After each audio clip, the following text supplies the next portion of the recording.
The Vorkan Dominion was one of the oldest empires in the galaxy. Its fleet stretched across hundreds of systems, its banners painted on every world it conquered. For centuries, no one dared to challenge them. Until one quiet day, they made the worst mistake in their history. It began with a single human research outpost, Station Epsilon 9, orbiting a dying red star near the edge of the Orion Arm. Only 12 people lived there. Scientists, engineers, peaceful workers. They studied strange energy waves, nothing more. To the Vorkans it looked weak, unguarded, and easy to destroy. Their commander, High Lord Varric, laughed when he saw the small human station appear on his fleet's sensors. "A lonely Terran toy," he said to his officers. "We'll burn it for fun." The bridge crew chuckled. They all knew humans had gone silent for centuries. Earth no longer joined the Galactic Council. Most species thought humanity was finished, isolated inside their small solar system, forgotten by history.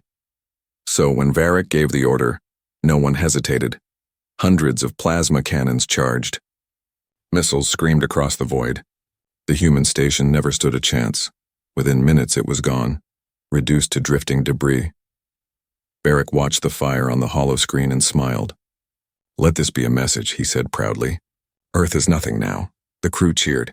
They didn't notice that one last signal escaped from the station before it exploded. A faint transmission heading toward the Sol system. 3 words. "Under attack, help."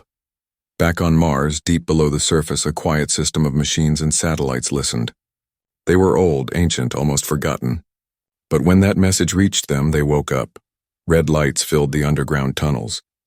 The walls hummed as dormant reactors reactivated after centuries of silence. A voice echoed through the darkness, cold, calm, mechanical. "Alert. Terran asset destroyed. Protocol 13 engaged, authorizing full defense response." The message spread like fire through hidden human networks. Across the Moon, Earth, Titan, and the colonies beyond Neptune, alarms blared. In orbit above Earth, a massive station turned its old sensors toward the stars. Its central AI, codenamed Helios, opened its ancient database, one built during the last Great War, and whispered, "Humanity has been attacked." On Earth, ordinary people saw strange things that day. The night sky filled with moving lights, thousands of them. Ships rising from the oceans, emerging from mountain silos, launching from secret bases hidden beneath the ice caps. No one said a word. No one panicked. Every citizen knew what it meant. They had been waiting for this. For generations, humans had promised themselves one thing: if the galaxy ever touched them again, truly provoked them, they would respond, and that response would shake the stars. Meanwhile, in the Galactic Council's Grand Chamber, representatives from hundreds of species argued about the Vorkan attack. The Zyran delegate slammed his claws on the table. "You fools! You don't know what you've done!" "They will come," High Lord Varric's envoy only sneered. "They are relics," he said. "Primitive, outdated. The Terrans are nothing now." But the old Zyran, eyes full of fear, whispered, "You weren't there during the Orion Wars. You didn't see what they did to the Thal systems. You didn't hear the silence after their fleets passed." No one believed him. The younger races laughed. They thought the stories of Earth's power were myths, old tales to scare children. But in the cold darkness of space, near the Sol system, those myths were waking up. In orbit around Mars, fleets began to align. Gigantic dreadnoughts, black and silent, rose like ghosts. Each one bore no flag, no symbol, only numbers and coordinates. The ships did not broadcast signals. They didn't speak. They just waited. Then, on a small control deck aboard the flagship TNS Revenant, a human admiral stood in front of a digital window, watching the stars. His name was Admiral Elias Corrin, a man who had never known war, but had been trained for it his entire life. He spoke quietly to his crew. "They've taken human lives," he said. "They thought we would stay silent. They were wrong." The communications officer turned to him, nervous. "Admiral, what are your orders?" Corrin looked out at the red planet below, glowing softly under the rising sun. Then, in a voice colder than space itself, he said, "Wake the fleets. Prepare for full response. Earth does not forgive." The order traveled through space faster than light. Every ship, Every drone, every defense platform across human colonies received the same message. Initiate Operation Retribution. Thousands of engines roared to life. The sky over Earth darkened with the shadows of warships. People across the planet looked up, whispering prayers and not in fear, but in unity. They knew what their ancestors had warned. If you ever wake the sleeping lion, be ready to face its claws.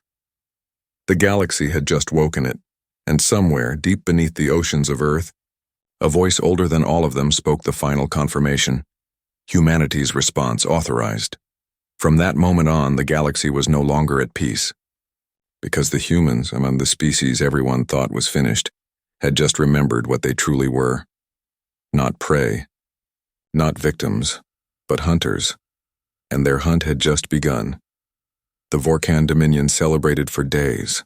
Their victory over the Terran outpost became the pride of the Empire. Every news channel across their systems replayed the same footage. The explosion of the human station, the cheering soldiers, the proud speech of High Lord Varak. He stood before his people, raising his arms high. "Let this be a message to the galaxy," he roared. "The humans are finished. Their world is dust. The Vorkan Dominion rules alone." The crowds shouted and cheered. No one questioned it. No one wondered if it might have been a mistake. But deep in the hearts of the older Vorkans, the veterans of the last galactic war, something didn't feel right. They remembered the name Earth differently. They remembered how the humans fought, how they didn't stop, how even when outnumbered, they always won. And now, for the first time in centuries, the humans had been attacked. The rest of the galaxy reacted with silence. In the great chambers of the Galactic Council, diplomats whispered behind closed doors. Some demanded sanctions against the Vorkan Dominion. Others begged to contact Earth to prevent retaliation. But no one knew how to reach them anymore. For 100 years, Earth had sent no ambassadors, no messages, no trade fleets. Their colonies were quiet, isolated, their technology sealed behind encrypted signals no one could read. And now, they were completely silent. At first, the Council believed it meant the humans were afraid. But one species, the small reptilian Zalari, disagreed. Their elder, Grand Scholar Keth, spoke softly in the meeting chamber. "If they are silent," he said, "then they are preparing." No one took him seriously. The younger diplomats laughed. Preparing? For what? They have no allies, no fleets, no standing army. They are primitives hiding behind old ruins. But the Zalari elder didn't laugh. He looked down at his trembling hands and whispered, "Then pray you are right." For 3 days, the humans said nothing. No signal, no ship movement, no response. Just silence. But on the 4th day, every major listening station in the Orion Arm detected something. Massive energy readings coming from the Sol system. Energy so powerful that even the Council's long-range sensors couldn't fully measure it. It was as if 100 suns had awakened at once. At the edge of the Milky Way, on the small outpost of Kethar Prime, a young comms officer named Rila stared at her monitor. The readings didn't make sense. Her hands shook as she watched the numbers climb. "Commander, the signal strength is rising." This can't be real." Her superior, a grizzled old veteran, frowned. "Calm down, officer." "What kind of signal?" Rila zoomed in, her voice trembling. "It's the human home system." The commander's face went pale. "That system's been quiet for a century." She nodded. "Not anymore, sir." Then the station's main screen flickered. A faint transmission came through the void in the old human language, English. Static covered most of it, but one sentence came through clearly. "You provoked the wrong planet." The room went silent. Every officer turned to look at the commander. He didn't speak. He just whispered one word: "Run." Across the galaxy, similar transmissions began to appear. Short bursts of human code, encrypted, ancient, unreadable. Every signal carried the same phrase in different forms, translated by auto systems. "We heard you.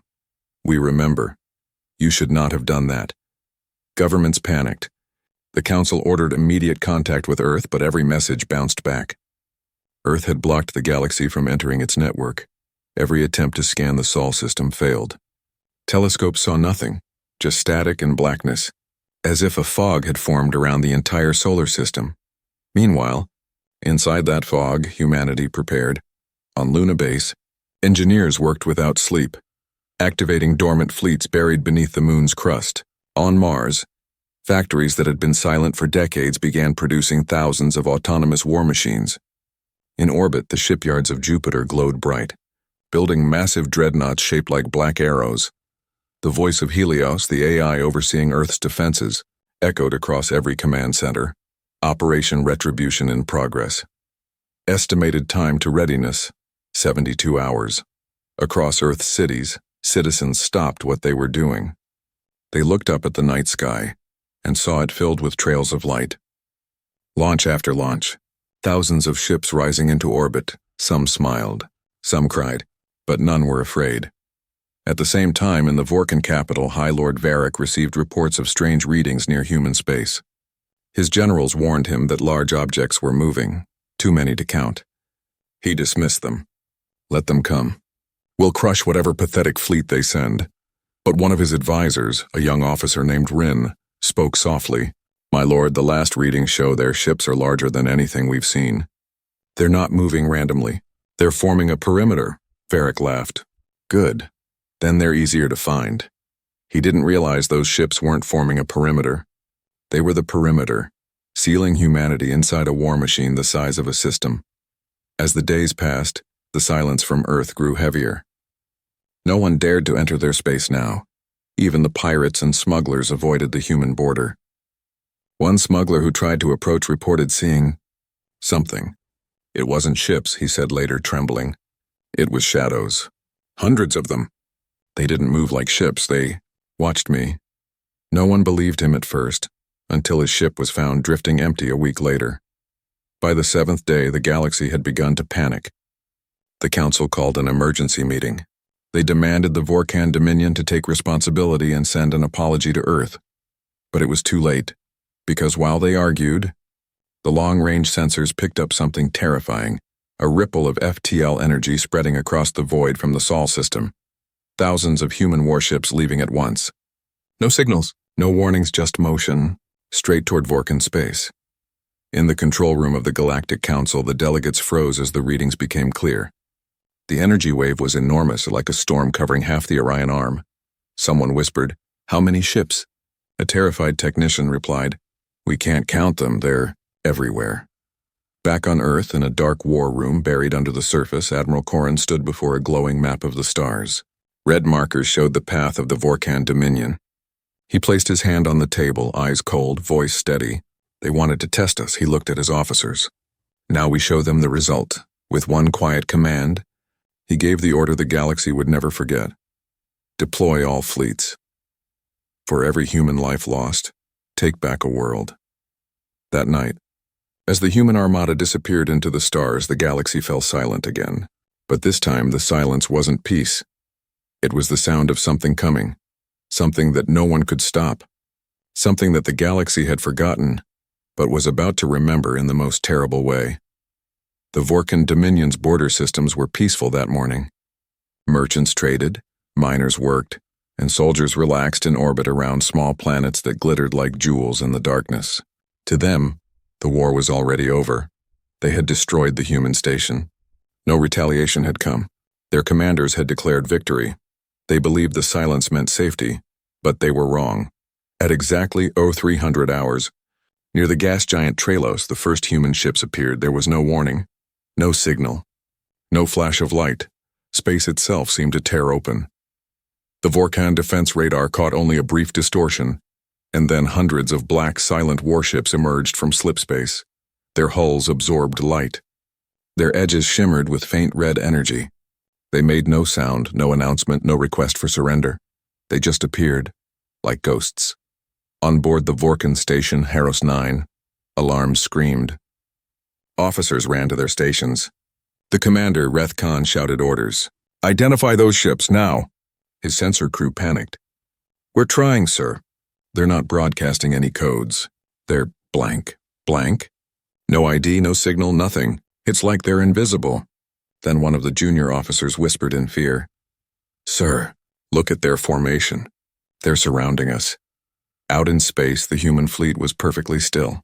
Rows of ships lined up in silence, as if waiting for something.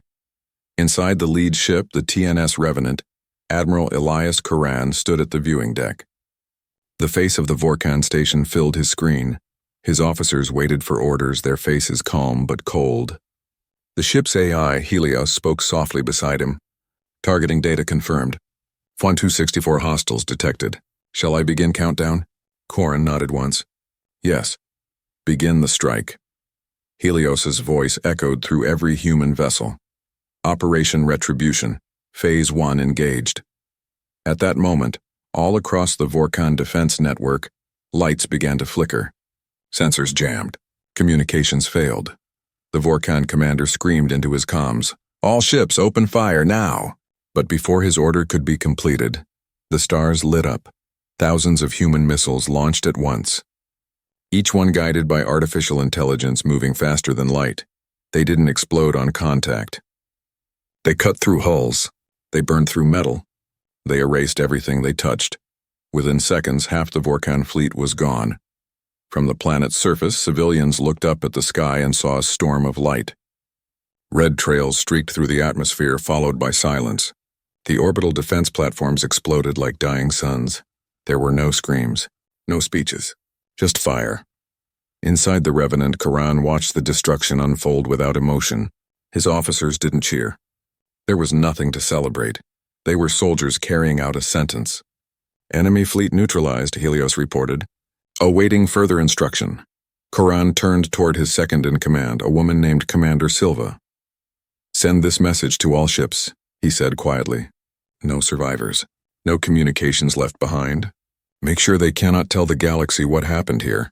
Silva nodded and relayed the command. Her voice was steady, but her eyes carried sorrow. Understood, sir. Beginning full system purge. Within hours, the first Vorkan system was gone.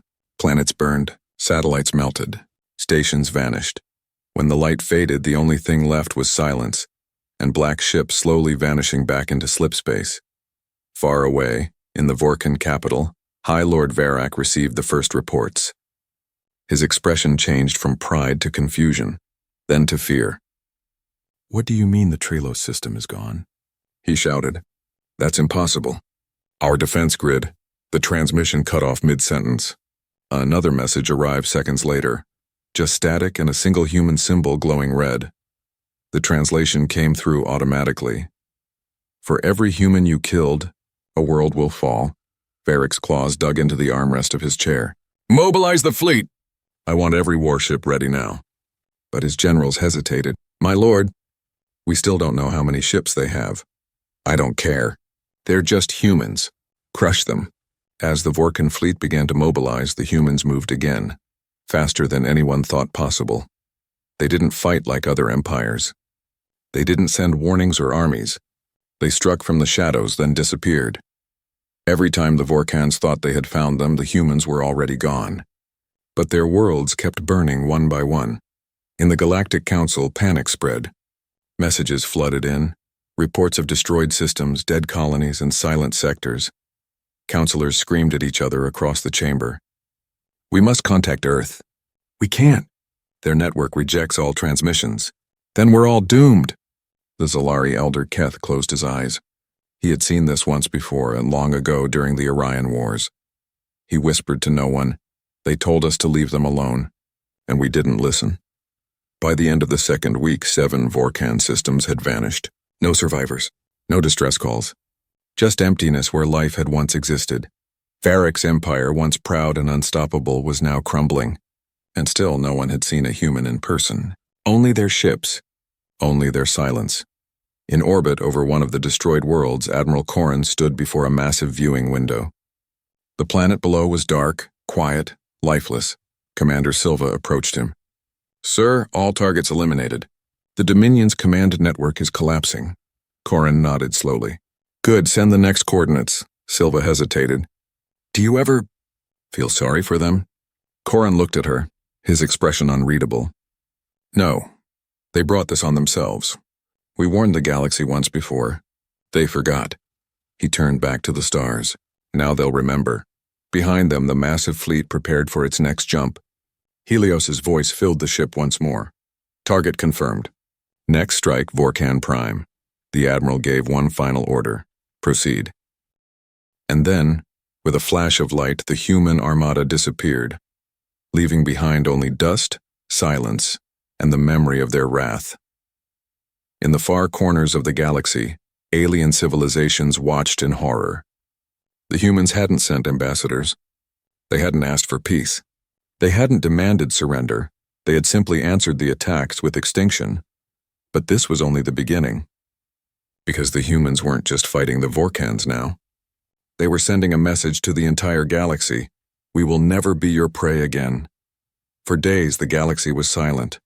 Empires whispered in fear. Fleets hid in the shadows of their homeworlds, afraid to move, afraid to be seen. The stars had grown quiet, as if they too feared the humans. No one knew what Earth wanted. No one understood how their ships appeared and vanished without trace. And no one could explain how an isolated species had become unstoppable. On the Vorkan capital world, Vorkan Prime, chaos filled the streets. Evacuation ships were already full. Citizens shouted, soldiers deserted, and the once proud banners of the Dominion hung in ashes. In the Great War Hall, High Lord Varric stood before a room of frightened generals. Every holoscreen showed burning worlds and his worlds. "You fools!" Varric roared. "How could a primitive species destroy 7 systems in a week? What are they?" No one dared answer. Then the comms officer stammered, "My lord. Incoming transmission." "From where?" "Unknown origin. But it's everywhere. It's broadcasting across every frequency in the galaxy." The room fell silent. Every screen flickered. Every hologram turned to statics and then to a single image. The planet Earth, slowly rotating in darkness. A voice spoke. Calm. Deep. Unmistakably human. To the Galactic Council, and to the Vorkan Dominion, the entire chamber froze. It wasn't a recording. It was live. "This is Admiral Elias Koran of the Terran Defense Command. You entered human space uninvited. You destroyed a civilian research station and murdered thousands. You celebrated your victory." Koran's tone didn't rise. He spoke each word slowly, clearly, like a teacher speaking to children. "Now you will understand the cost." Behind him, the screen changed. One by one, images appeared. Vorkan systems burning, their fleets destroyed, their planets turned to ash. These were your worlds. You called it conquest. We call it justice. Across the galaxy, leaders and generals watched in silence. Even the mighty Zalari Alliance, and who once ruled half the spiral arm, stayed still, afraid to even breathe. Koran continued. "We warned the galaxy long ago. Humanity does not seek war. We do not invade. We do not conquer. But we remember every attack, every betrayal." He paused, his eyes cold. "You wanted to see what humanity is capable of. Now you've seen the beginning." The room behind him shifted to show the Terran Home Defense Network. Thousands of black ships orbiting Earth, each one the size of a mountain. "These are not war machines," he said. "They are guardians, forged from the ashes of our ancestors, powered by our grief, driven by our promise. We promised the galaxy this: if you cross into human space again, your species will cease to exist." On Vorkan Prime, Lord Varric clenched his fists. His generals looked pale, shaking. One of them whispered, "My lord." "They're everywhere. They're ships. There's no end." Varric slammed his clawed hand on the table. "Turn it off. I won't be threatened by a human." But before the officer could obey, Koran spoke again. "High Lord Varric of the Dominion," he said, mine as if reading the alien's thoughts. "We know you are watching. You are responsible for the massacre at Station Solace. We know your coordinates. We are coming." Varric froze. "How?" The lights in the chamber flickered. Every screen went dark, except one. It showed a single message written in red human letters. "Run." Then the signal ended. In the Galactic Council's grand chamber, panic erupted. Races shouted over one another. "This is a threat. They're going to destroy us all. We must unite against them." Only one elder, Keth of the Zalari, stayed quiet. He stood slowly and said, "No. If we unite against them, we die faster."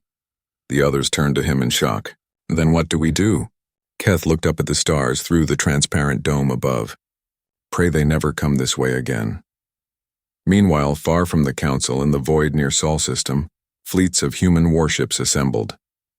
Each one was silent, black metal gliding across the darkness like shadows. Helios, the AI, monitored their positions with precision. Phase 2 ready. Strike teams deployed. Shall I prepare communication lockdown? Admiral Corrin nodded.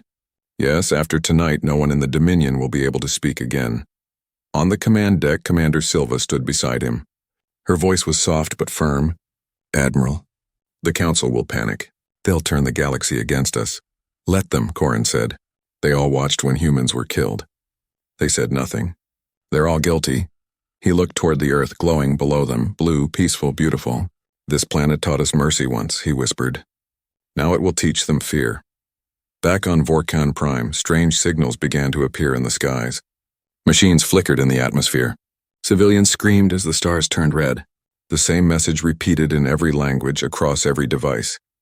You provoked the wrong planet. At that exact moment, deep space trembled. From the edge of the Vorkan sector, space ripped open again, revealing hundreds of Terran dreadnoughts. Each one bore the symbol of the Earth, a single blue circle surrounded by black wings. Their engines burned silently, and their weapons glowed with contained fury. The Terran fleet moved like a storm. No sound, no mercy, no pause. They were coming, and everyone knew it. By the time the Vorkan Prime fleet mobilized, it was already too late. Humanity had arrived, and this time, there would be no survivors. The Vorkan Dominion had ruled for centuries. Their empire stretched across hundreds of systems, with fleets of millions and armies beyond counting. They believed no power could challenge them. They were wrong. When the humans arrived, the stars themselves seemed to shiver.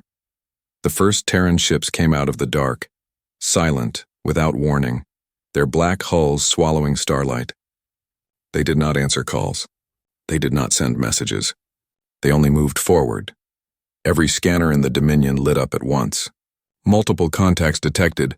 Unknown design. Massive energy readings. The command centers went into chaos. Admirals shouted orders. Thousands of ships formed defensive lines. And then they saw it. The Terran dreadnought Erebus, the largest human warship ever built. Its surface was covered in strange armor that seemed to bend light, making it almost invisible. The Vorkan thought they were ready. They opened fire first. For 5 long seconds, space turned white with energy fire. Beams, torpedoes, plasma waves, all aimed at the humans. But when the light faded, the Terran fleet was still there, untouched. Their shields had absorbed everything. Then the humans answered. It was not a battle. It was an execution. The Erebus opened fire, and a whole Vorkan battleship vanished in a single red flash. No explosion, no wreckage, just gone. Each shot from the Terran cannons tore through ships as if they were paper. The Vorkan fleet broke formation, terrified. They're cutting through our shields. Our weapons have no effect. Fall back. Fall back! But there was nowhere to run. Across the Dominion's border systems, the same thing happened again and again. Human fleets emerged from dark space, striking like ghosts, wiping out defenses in minutes. On one world, Rethar 4, the Vorkan governor watched from his palace as the sky turned red. Terran dropships fell through the atmosphere like fireballs, and when they landed, the human machines walked out, tall, armored giants with glowing visors. They didn't speak. They didn't take prisoners. They simply advanced, weapons humming softly, as if powered by quiet fury.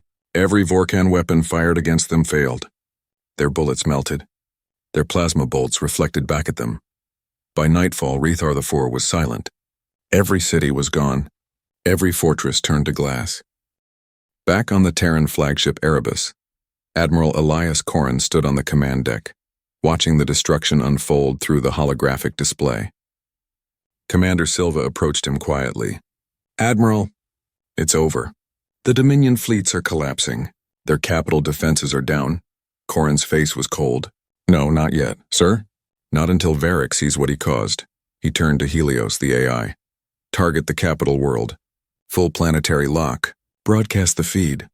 Confirmed, Helios replied. Do you wish to warn them first? Corrin's voice was like steel. No. They had their warning. On Vorkan Prime, High Lord Varric sat in the throne chamber, trembling. The air was thick with panic. Explosions shook the city above. Every screen around him showed the same image. Black human ships filling the sky. He could hear his officers screaming through the comms. "We're losing the shield grid. They're inside the atmosphere. They're targeting the capital." Varric slammed his clawed hand on the throne's armrest. "No, I am the ruler of the Dominion. I will not bow to primitives." He activated the palace's main defense cannon, a weapon that could split moons. It fired once, lighting up the sky in white. The beam hit the Terran flagship directly. For a moment, Varric smiled. Yes, we got them." But the smile faded quickly.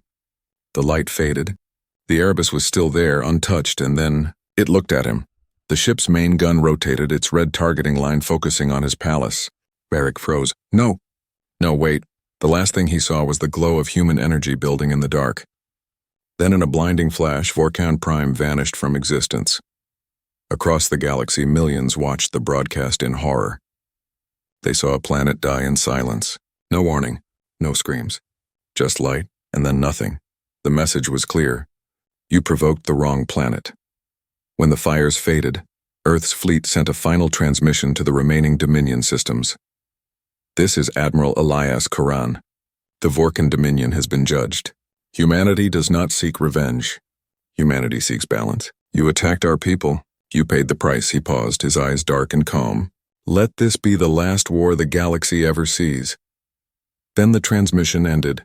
In the following days, silence returned to the stars.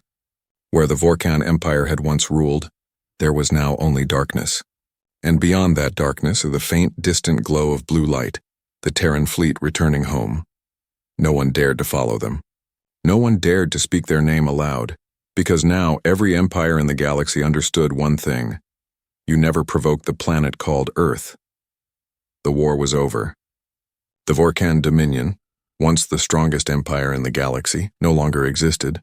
Their fleets were gone, their worlds were silent, and their name was now only spoken in whispers. But even after the fighting stopped, the galaxy did not rest. It trembled. Every world, every station, every empire across the stars now lived in fear, because they had seen what humans could do, and worse, they knew humans had done it without mercy. In the Galactic Council's grand chamber, leaders of hundreds of species gathered in panic. The massive hall, carved from crystal and metal, echoed with shouting voices. "We must act now. They destroyed a whole civilization. No species should have that power. What if we're next?" At the center of the hall sat Elder Keith of the Zalari, one of the oldest and wisest beings in the galaxy. He listened to the noise quietly, his eyes filled with a sadness that no one else understood. Finally, he stood. The entire chamber fell silent. "You speak of fear," Keth said slowly. "But where was your fear when the Vorkans attacked human worlds? Where was your mercy when Earth begged for peace?" The room stayed quiet. No one answered. You all watched. You all allowed it. And now you are shocked that humanity remembers. Keth turned his gaze toward the giant screen at the far end of the hall. It showed a recording, the destruction of Vorkan Prime, a single Terran dreadnought silent in the void firing one beam that erased a planet. "The humans have not changed," Keth whispered. "They simply decided to stop asking for permission." Meanwhile, far from the Council, humanity's fleets were returning home. Black warships drifted through the darkness of space, engines dimmed, weapons quiet. They passed through the wreckage of what once had been enemy territory, now only floating ash. On the Terran flagship Erebus, Admiral Elias Koran stood at the observation window. The reflection of burning stars glowed on his face. Commander Silva approached him carefully. "Sir, the fleet reports minimal losses. The operation was successful." Koran didn't answer immediately. He looked out at the void for a long moment before speaking. "Successful," he said quietly. "And yet, it doesn't feel like victory." "Sir, we destroyed them, Silva, entire worlds, millions of lives. And I keep asking myself, when we look into the mirror, are we still human?" Silva didn't know what to say. The silence between them stretched long, heavy with guilt. Then Helios, the AI, broke the silence. "Admiral, incoming signal. Origin Earth Command." Koran straightened. "Put it through." The main screen lit up, showing Chancellor Mara Havel, Earth's supreme leader. Her face was calm, but her eyes carried exhaustion. "Admiral Koran," she began, "the Dominion's fall has sent shockwaves through the galaxy. The Council has sent envoys asking for peace talks." "Peace talks?" Koran repeated. Now they talk about peace when after watching us burn? Mara nodded slowly. Yes, they fear us. And they should. But humanity cannot live as a monster in their eyes. Corin's jaw tightened. You think they'll ever see us as anything else? Maybe not, she said softly. But we must try. She paused, then continued in a quieter voice. Earth's decree will be finalized tomorrow. Every empire will hear it. Corin nodded. He already knew what it would be, and part of him agreed with it. Understood, Chancellor. We'll stand by for orders. The signal ended. Back on Earth, millions gathered across cities waiting for the government's announcement.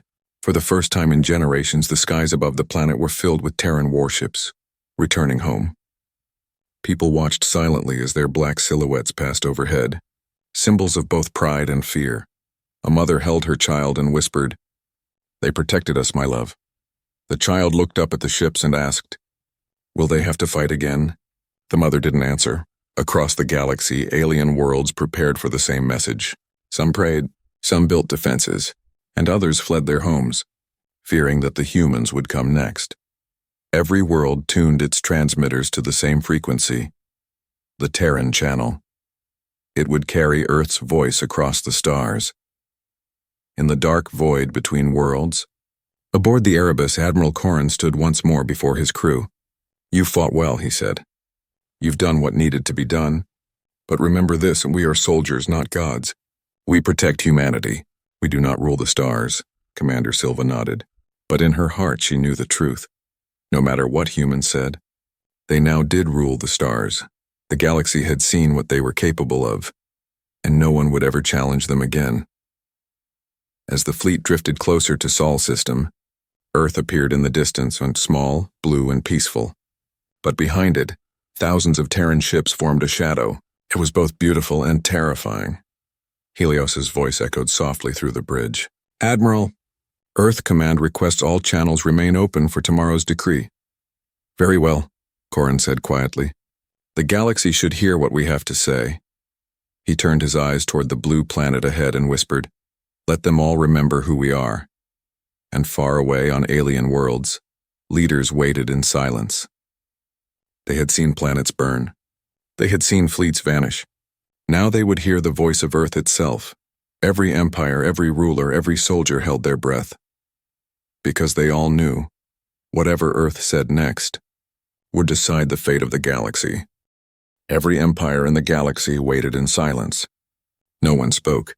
No one moved. From the frozen moons of the Zalari to the glowing nebulous cities of the Krath, all eyes turned toward one place: Earth. The Terran broadcast signal was stronger than anything the galaxy had ever seen. It pierced through every shield, every jammer, every defense network. No one could block it. No one could hide from it. And when the transmission began, a single phrase appeared across every screen, in every known language: Earth's final decree. The image stabilized. It showed Chancellor Mara Havel, standing in front of the great glass dome of the Terran High Command. Behind her, Earth's oceans shimmered beneath a rising sun. Her expression was calm, too calm for what she was about to say. "To all species of the Galactic Council," she began softly. "To all who once called us primitive, fragile, insignificant." Her eyes hardened. "You were wrong." The galaxy listened, frozen in disbelief. For centuries, humanity stayed silent. We learned, we watched, and we endured your wars. We offered peace, and you answered with fire. You took our colonies, our ships, and our children. And when we asked for mercy, you turned your backs. She paused. The silence in the chamber seemed to stretch across the stars. You saw weakness in our kindness. You mistook patience for fear. But humanity was never weak. We were waiting. The image shifted, showing the ruins of Vorkan Prime, still glowing in the dark. Then it showed Terran fleets gliding silently through space, thousands strong, their black hulls gleaming like shadows. "The Dominion is gone," Havel said. "Let it be a reminder. Earth will not start wars, but if war comes to us, we will end it." Her voice grew colder now, her tone sharp as iron. "From this moment forward, humanity declares the following: no empire shall cross into human space again." The words echoed across every screen, every comm channel, every neural link. "Any ship, fleet, or army that enters our territory and for any reason will be erased." The image zoomed in on her eyes. Gray, calm, unflinching. We will not negotiate. We will not explain. We will simply act. In the Galactic Council chamber, leaders began to panic. They can't do this. They'll isolate half the spiral arm. We must fight. But none of them truly believed their own words. They had seen what humans could do. Elder Keth, the oldest among them, simply closed his eyes. It's too late, he whispered. The age of empires is over. Back on Earth, the Chancellor continued. To those who wish peace, stay where you are, and we will not harm you. To those who dream of conquest and remember Vorkan Prime, her hand raised slightly. And to those who think humanity has become a monster, know this, we did not choose this path. The galaxy made us this way. As her words ended, the feed changed again, this time showing Admiral Elias Corrin aboard the flagship Erebus. He looked directly into the camera. I was there, he said quietly. I saw what your empires did to our people. I saw our dead float in space while your diplomats laughed. He leaned forward. We are not gods. We are not devils. We are human, and we are done forgiving. Across the stars, alien hearts filled with fear. On thousands of worlds, leaders issued the same order. No ship will enter human space. No fleet will travel near Sol. No probe will cross the border. Because they all knew, if even one did, Earth would know. And Earth would come. Back on the Erebus, the fleet stood in perfect formation. Thousands of ships, silent, watching, waiting. Their lights glowed like red eyes in the darkness. Helios, the AI, spoke softly. Admiral, the transmission is complete. The decree has been delivered. Corrin nodded slowly. Then it begins. What begins, sir? Silva asked. The era of silence, he said. Let the galaxy rebuild. Let them fear the quiet, because in that quiet, they'll remember us. For centuries to come, the stars remained peaceful. No empire dared to rise again. No invasion fleets crossed the borders of Sol.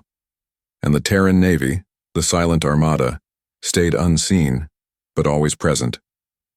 Sometimes, explorers would report strange lights near the edges of human space, dark ships that vanished when approached. Some said they were guardians. Others whispered they were ghosts. But everyone agreed on one thing. Humanity was still watching. And carved into the surface of Earth's moon, visible from orbit, were words written in glowing letters, the last message of humankind to the galaxy. We asked for peace. You chose war, we answered. Never forget Earth.